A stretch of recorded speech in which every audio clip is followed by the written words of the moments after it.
How do you build a data-driven go-to-market engine?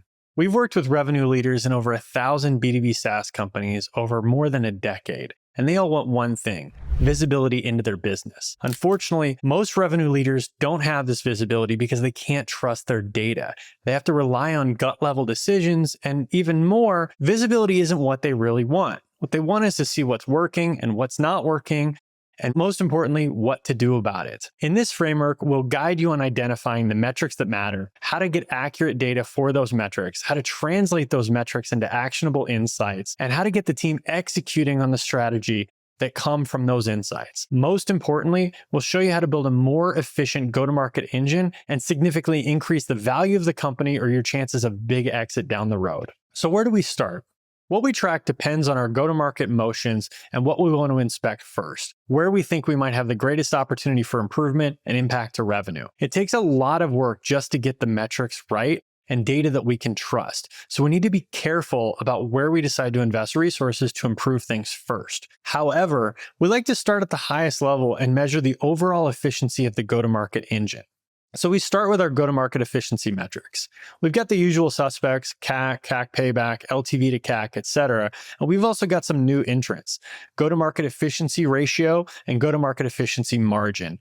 And these metrics answer a simple question: what does it cost us to grow our overall ARR or our overall gross margin by $1? How much do we need to spend across sales, marketing, and customer success in order to grow our top line revenue from where it is today by an additional $1, or our overall gross margin from where it is today by an additional $1? By measuring this, we get a holistic view of our entire go-to-market, and we can then drill into specific areas in go-to-market to identify what's working well and what's not. So next we have financials. Our go-to-market efficiency, alongside other areas of our business, drives our financials. Investors will ask higher level questions about our financial health. Are we going fast enough and profitably enough? What does revenue, income, and cash flow look like? What do expenses look like in each area of the business? This translates into common metrics such as the rule of 40, which is our growth plus our profitability, and asking whether or not that's greater than or equal to 40%.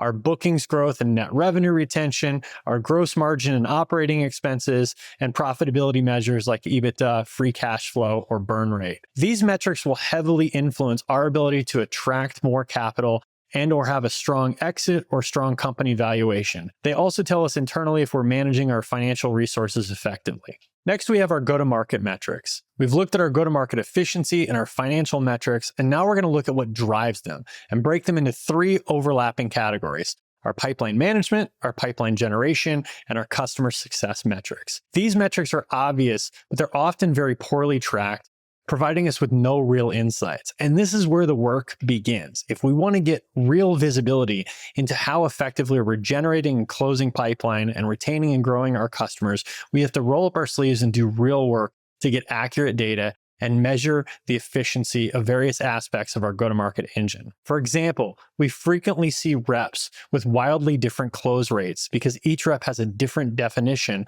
of what qualifies as a sales qualified opportunity. In order to have accurate data, we need to first fix the process, train the team, and get them to go execute that process before we can start to accurately measure something as simple as our close rate. This means that we're losing deals and wasting money on reps chasing the wrong deals. It also means we can't trust our data. We can't trust our pipeline, and we can't trust any of our pipeline generation metrics either. So in order to fix this, we need to go back to the basics and fix the fundamentals so that we can get this accurate data. And because this takes so much time and energy, we often advise our clients to pick the area where they see the greatest opportunity for improvement or the greatest opportunity for impact to revenue to work on first. Oftentimes, that is our ability to close qualified deals by first measuring what a real qualified deal is, and then our ability to turn that into closed won business. If we apply this first to new business, we can then quickly and easily translate this into expansion business, and we've got a big chunk of our go-to-market engine covered. We also now have the ability to measure all of our pipeline generation efforts accurately, both with new business and with expansion pipeline generation, so that we can get visibility into what's working to generate and close pipeline. For pipeline generation metrics, we obviously look at the overall pipeline generation, and we oftentimes want to break that down by channel. Same thing goes for lead generation. How many leads are we generating from each of our marketing channels? We look at our outbound activity to produce pipeline through that channel, meetings booked both inbound and outbound, and our conversion rates along the entire funnel. As we get into pipeline management metrics, we need to look at that close rate we mentioned, as well as the sales cycle, ASP, and pipeline velocity combines all three of these metrics alongside our pipeline generation to give us a holistic view of how quickly we're moving pipeline through the funnel. And then, of course, our customer success metrics. We look at things like gross retention, expansion ARR, net revenue retention, combining these two, onboarding metrics to see how quickly we're getting customers to a healthy state, and of course, our CSAT and net promoter scores to measure how satisfied our customers are with the experience they're having with our brand. But none of this will provide us with any accuracy or level of insights if we don't have our processes in place. Once we've identified the metrics we want to track, we need to start thinking about process and execution. This is the foundation of reliable metrics.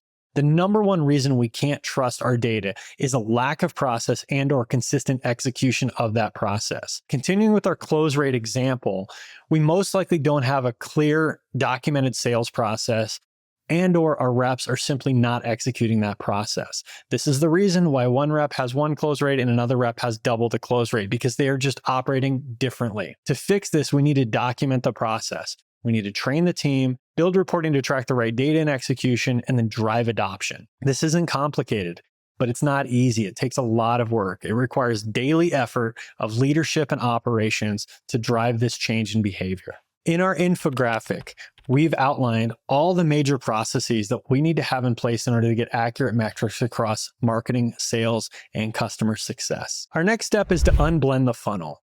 Even if we have perfect data, we oftentimes miss what's working and what's not working inside the go-to-market engine. This happens because our data is blended together, masking what's really happening.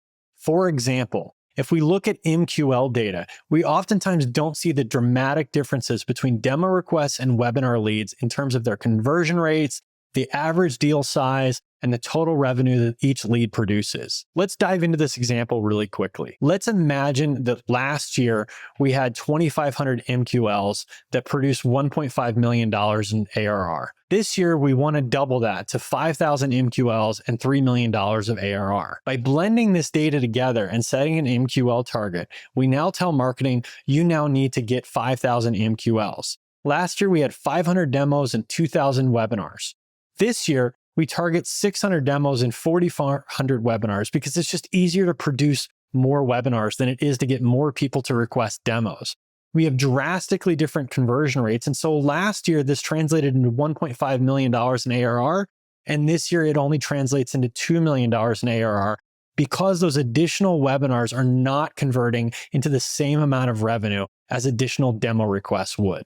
To uncover real insights into our go-to-market engine, we need to break this down by channel, by lead type, by product, by team, geo, etc. This requires a lot of work, but it helps to set realistic targets, to double down on high-performing areas, and to eliminate inefficiencies, whether that's backing down off of things that aren't working or spending time optimizing them so that they now do work. The next part of this is recurring data inspection and analysis. Simply put, if we don't allocate regular time to have the right people on our team analyzing our data, we will never uncover what's working and what's not working, and never have the opportunity to go do something about it. Getting accurate metrics requires constant inspection. Even the best defined processes degrade without consistent effort and reminders to the team of what they need to be doing every day. A regular pipeline review, for example, is critical to trust your pipeline. The same goes for each and every channel generating pipeline and everything that we have to do to retain and grow our customers. Beyond inspection, true insights come from analysis.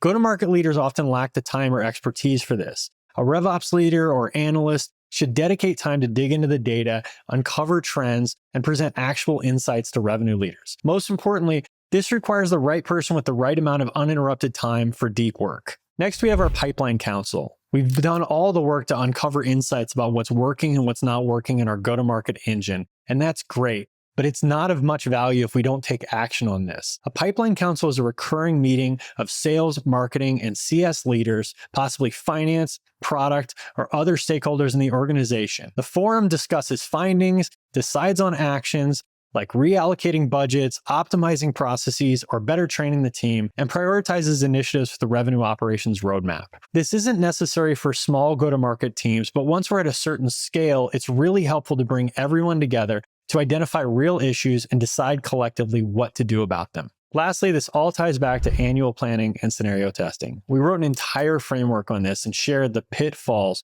of building an annual plan based on targets that are more hopes and dreams than based on real, historic, accurate data. We also talked about how important it is to do scenario testing and annual planning, and then as we execute the annual plan, to track, adjust, and iterate throughout the year. With clean data and processes, we have the ability to do that.